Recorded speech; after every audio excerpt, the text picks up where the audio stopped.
Pre nego što obavimo sastanak bez utakmice, pogledat ćemo ono što smo rekli juče, Portugal i Brazil, kakva je bila utakmica i još jednom samo se podsjetimo na njihove jake strane i na njihove slabosti.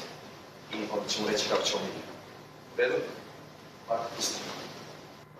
Jako opasna situacija i posle ide pravo na zadnju liniju. Portugalci su super rešili, ali im je napravio problem. Napravio problem.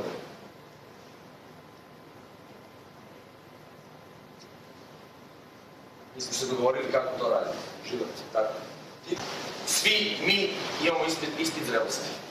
U ostalom, danas je na najlepši mogući način naša zrelost ispraćena. Danas imamo maturu fudbalsku. Igramo u finali svetskog prvenstva sa najboljim mogućim rivalom na svetu, sa Brazilom. I hoću da vam kažem da danas treba da uživamo. Nikakav pritisak ne treba da imamo, sem toga da želimo da pobedimo.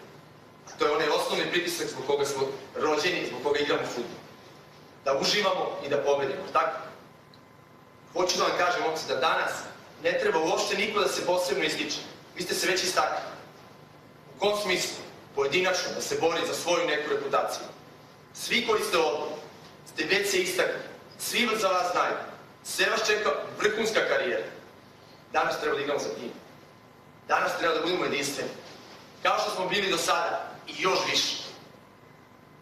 Kako god da se zove naš protivnik. Mi smo, momci, zaslužili ove trofeje. Mi smo, momci, rođeni da osvojimo ove trofeje. Gledajte ga dobro. Ovo treba da bude naš.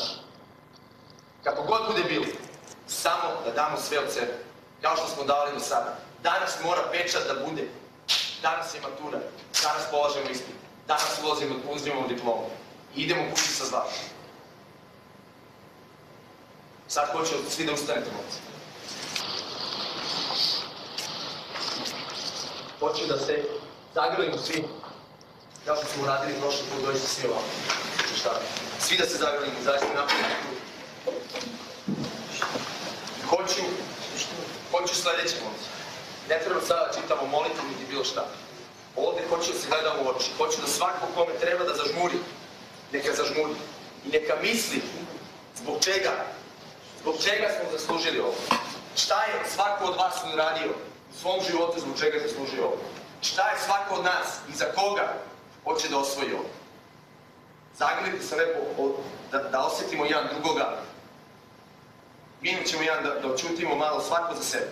Svako za sebe, ali hoću da osjetite jedinstvo ovdje. Momci, ovdje danas moramo svako da se pogleda u oči i da kažemo jednim drugima da ćemo sve uraditi danas da pobedimo. Ukoliko to radite zbog nas, zbog vas, zbog svega. I me razumete? Da se slažemo, momci?